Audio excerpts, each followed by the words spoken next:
Hadn't seen on a vehicle since I had an 89 Mazda 929.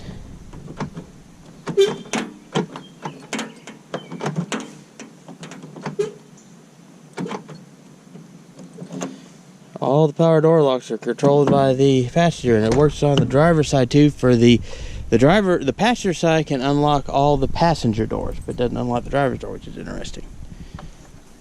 So that was just a neat little feature. And another one,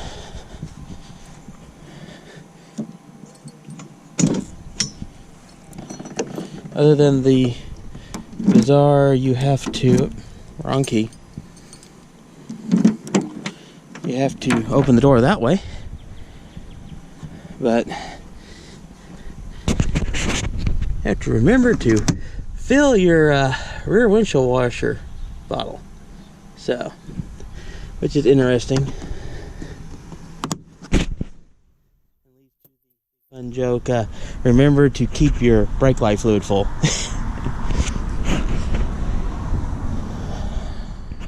Okay, we're back at this again. This time because I'm having some issues with seal. What's happening is the self-tapping screws I had to use does not seem to be compressing the gasket enough to make a proper seal, and I'm getting a little bit of gas spillage and and a error code for vacuum pressure in the fuel system.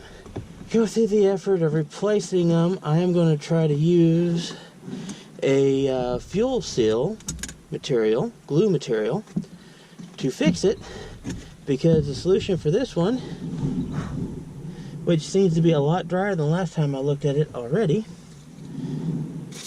which I'm using throttle body cleaner to clean it off.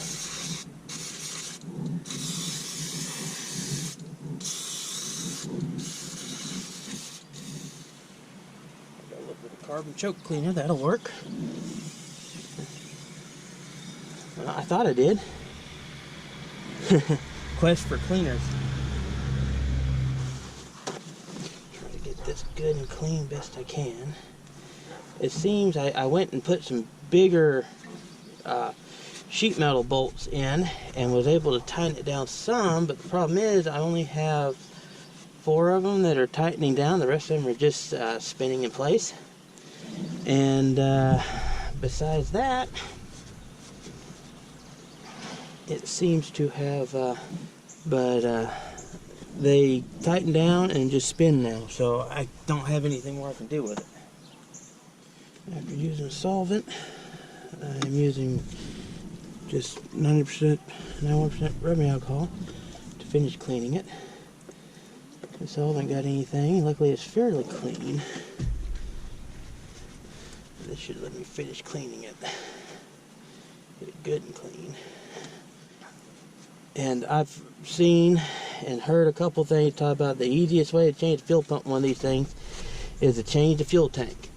And after doing all this, I agree. Get a new fuel tank. Then you can actually make proper seals because it's not all corroded up. And the screws aren't corroded off of the assembly, so you're not drilling those out and having to drill into the tank. And I've decided, while I'm rolling with the Sealant stuff, I've decided that if I have to do this again, I'm buying a new tank. Just gonna buy a new tank. I've seen this stuff for a long time. I've tried using it to patch a fuel tank before. That did not work. So I'm gonna try it again with this, since it's not really meant for patching a fuel tank. It's meant for making a seal with fuel. And I'm gonna try it and see if it works. Probably better if I didn't sweat on everything. Headband time. Took me a moment to find a non-brass brush. It seems like it's always funny. You can never find what you need. When you need a brass brush, the only thing you can find is a non-brass. When you want a non-brass brush, all you can find is a brush. I am going to try to loosen this up so I can get the glue under it, under the gasket. But I do not know if I can. That's the biggest thing, is I'm trying to get it as clean as possible so I can get a good seal.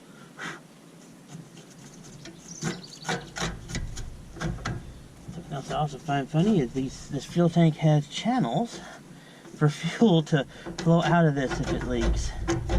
So my biggest thing I hope to accomplish with this is mainly just to seal it enough that I get rid of the check engine light. And so it doesn't overrun when I fill it up, which is what happened last time. I just bought a fresh tube of this stuff, and I just found the old tube looking for the brush. I knew I had a tube of this stuff, but it's just regular old fix-all seal all, and it's supposed to be gas and oil resistant, and hopefully it ends up being good stuff. I know you can. This one, and this one is the only ones that'll tighten. No, that one, sorry, are the only ones that'll actually tighten and tighten. And I've got them as tight as I can get them. These three have been re-drilled out and will not tighten, they just spin. And nothing like drilling into steel with titanium coated steel right above a fuel tank. Not recommended. And I can't get a bigger screw in there because I tried doing that with this one and this one, and all it does is the shaft snaps off on them. So I've gone to using this stuff to try to seal it better. And like I said, I read and I watched a video and someone did this and they changed the whole fuel tank out, and I read a thing on it reviewing doing this, and they recommend just changing the fuel tank, and I see why after all the information I've gone with and the fact that I couldn't make the new one seal properly. A large nail, clean large nail to do it. Let's open this stuff up.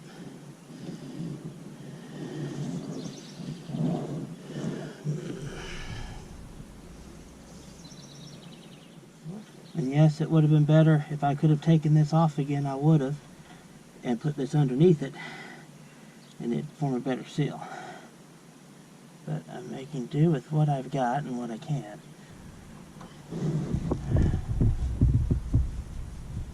Now that reminds me, I've got to do a thing where I show you how I fix the electronics on this plug.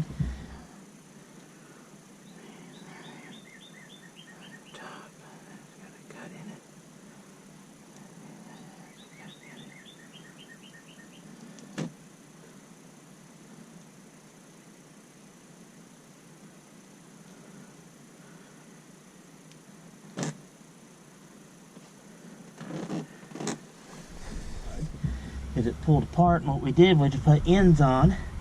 I'll go grab that stuff right now, and I'll do that while this is setting. Problem I didn't foresee, it was venting gas out where it was leaking, and it made a big bubble. I popped the bubble, and I opened up the fuel cap, and just went down there to make that pin, make sure it vents good. That way there's no vent pressure building in there. It's a hot day, so. And hopefully that'll keep it from bubbling.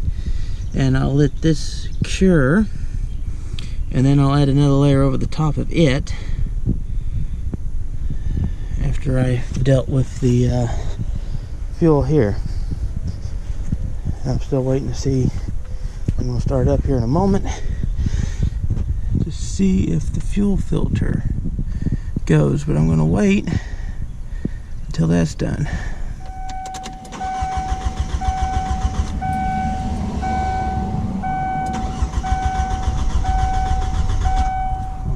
We're not starting now. It should be. Without this ground connected in, the pump doesn't run. Which is a nice safety feature. There we go.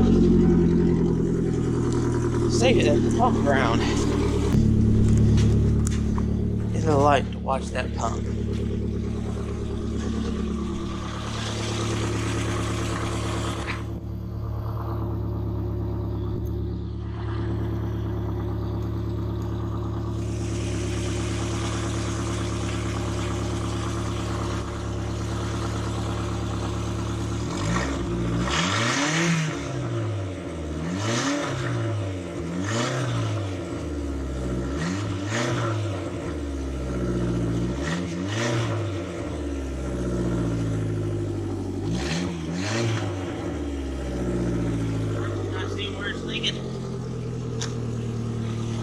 see where it's leaking.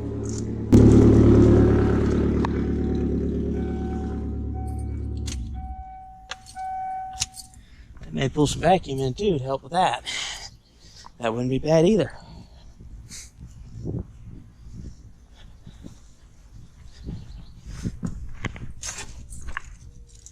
It actually may have pulled such that in a few spots.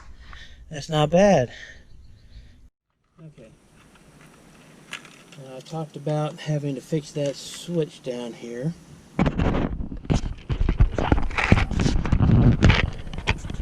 Okay. That one there going into the pump.